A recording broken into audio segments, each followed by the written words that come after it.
Friends, welcome back to my channel. இன்றைக்கி சூப்பரான ஒரு சைட் டிஷ் ரெசிபி. பிரியாணிக்கு நம்ம கத்திரிக்காய் கிரேவி செய்வோம். எப்பவும் ஒரே மாதிரி செய்யாமல் இது மாதிரி ஒரு டிஃப்ரெண்ட்டான மெத்தடில் சூப்பரான டேஸ்ட்டில் கத்திரிக்காய் கிரேவி எப்படி செய்யலான்னு பார்க்கலாம். அதுக்கு 1/4 கிலோ கத்திரிக்காய் வாங்கி நல்லா கழுவிட்டு பாருங்கள், இது மாதிரி காம்பை கொஞ்சமாக கட் பண்ணிவிட்டு இங்கே மட்டும் பாதிக்காக கட் பண்ணியிருக்கேன். அதே மாதிரி நீங்களும் இது மாதிரி கட் பண்ணிக்கோங்க. கட் பண்ணிவிட்டு தண்ணியில் போட்டுருங்க. அதுக்கப்புறமா தேவையான பொருட்கள் பார்க்கலாம். தேவையான பொருட்கள் பார்த்துடலாம் ஃப்ரெண்ட்ஸ். 2 பெரிய வெங்காயம் தோலை எடுத்துகிட்டு நல்லா பொடியாக கட் பண்ணியிருக்கேன். அதே மாதிரி ஒரு பெரிய தக்காளி பொடியாக கட் பண்ணிக்கோங்க.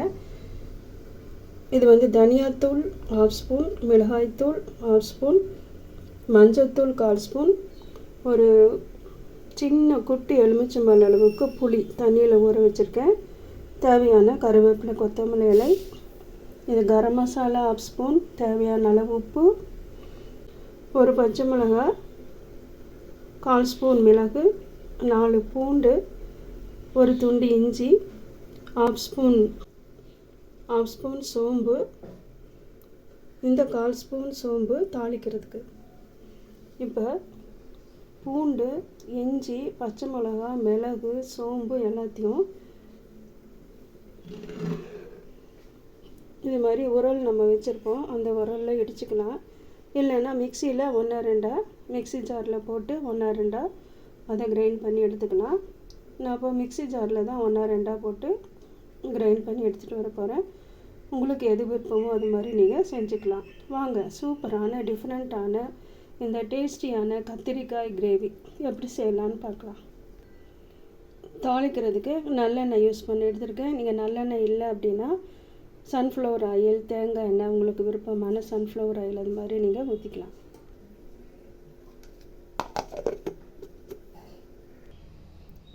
மிக்சியில் அரைச்சி எடுத்துகிட்டு வந்துட்டேன் பாருங்கள். இது ரெடியாக இருக்குது. இப்போ இந்த கத்திரிக்காயும் ஸ்டவ் வச்சு ஒரு கடாய் வச்சு எண்ணெய் ஊற்றி, நல்லெண்ணெய் இல்லைன்னா சன்ஃப்ளவர் ஆயில் ஊற்றி இதை லைட்டாக நம்ம எண்ணெயில் ஃப்ரை பண்ணிவிட்டு அதுக்கப்புறமா அந்த கிரேவி செய்யலாம். அப்போ தான் சூப்பர் டேஸ்ட்டாக இருக்கும். அதை இப்போ ரெடி பண்ணிடலாம் ஃப்ரெண்ட்ஸ். இப்போ ஸ்டவ் பற்றி வச்சு ஒரு சின்ன கடாய் வச்சுருக்கேன். தேவையான அளவு எண்ணெய் ஊற்றிருக்கேன். உங்களுக்கு விருப்பமான எண்ணெய் நீங்கள் ஊற்றிக்கலாம். எண்ணெய் ஹீட் ஆனதும் கத்திரிக்காய் கட் பண்ணி வச்சுருக்கோம் இல்லைங்களா, அந்த கத்திரிக்காய் இதில் போட்டு எண்ணெயிலேயே நல்லா ஃப்ரை பண்ணிடலாம்.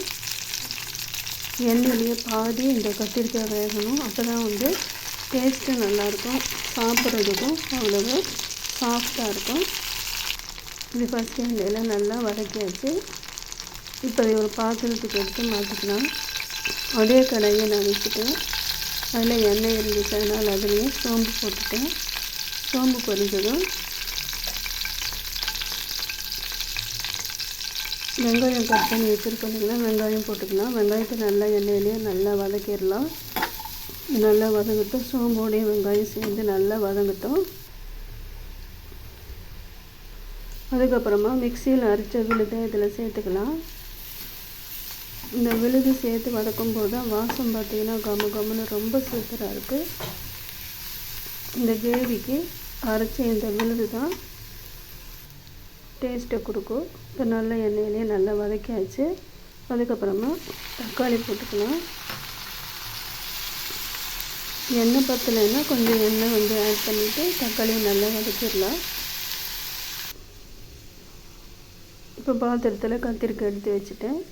இப்போ பொடி எடுத்து வச்சுருக்கோம் இல்லைங்களா, அதையே கொஞ்சமாக தண்ணி ஊற்றி நல்லா கலக்கி அதுக்கப்புறமா நம்ம வெங்காயம் வதக்கிட்டுருக்கோம் பார்த்திங்களா, வெங்காயம் தக்காளி எல்லாம் அதில் ஊற்றிடலாம்.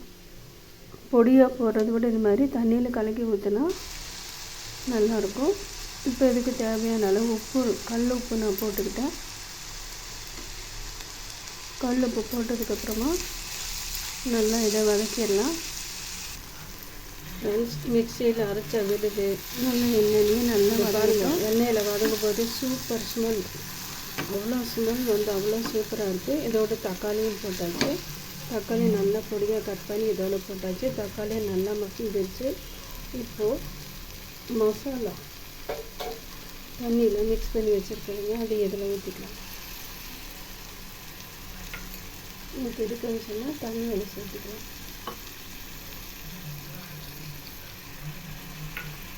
போட்டது மிக்ஸ் பண்ணிடலாம்.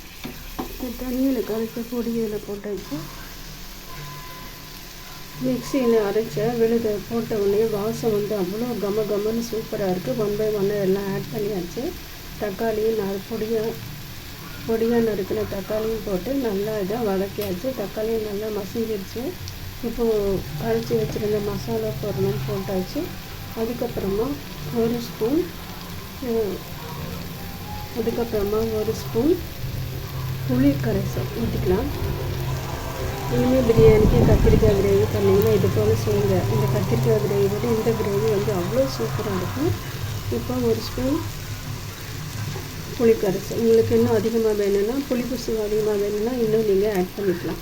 இப்போ இதை நல்லா மிக்ஸ் பண்ணிடலாம். பாருங்கள், சூப்பரான கிரேவி ரெடியாக இருக்குது.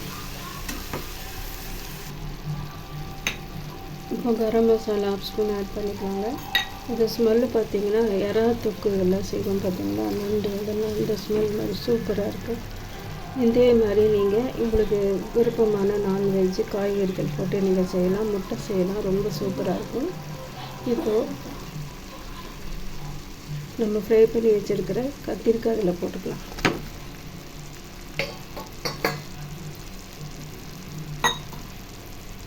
போட்டது நல்லா மிக்ஸ் பண்ணிடலாம். இப்போ இந்த கிரேவி சூப்பராக ரெடி ஆகிட்டே இருக்குது. கத்திரிக்காய் வேகணும், அதனால ஒரு 1/4 டம்ளர் தண்ணி ஊற்றிக்கலாம். ஊற்றி ஒரு மூடி போட்டு மூடிடலாம். கொஞ்ச நேரம் நல்லா கத்திரிக்காய் வேகணும், வெயிட் பண்ணலாம். பாருங்கள், சூப்பரான கிரேவி ரெடி ஆகிட்டே இருக்குது. வெயிட் பண்ணலாம். அவ்வளோதான் ஃப்ரெண்ட்ஸ், சூப்பராக கத்திரிக்காய் கிரேவி ரெடி ஆகிடுச்சு. இதை நம்ம கருவேப்பிலை கொத்தமல்லி இலை போட்டு இதை நம்ம ஆஃப் பண்ணிடலாம்.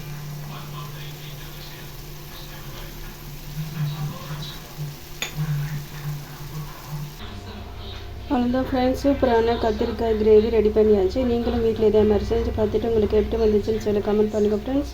லைக் பண்ணி, ஷேர் பண்ணி, சப்போர்ட் பண்ணி, சப்ஸ்கிரைப் பண்ணுங்கள். மீண்டும் இதே மாதிரி ஒரு சூப்பர் ரெசிபியோடு அடுத்த வீடியோவில் உங்களை நான் சந்திக்கிறேன். தேங்க்யூ ஃபார் வாட்சிங்.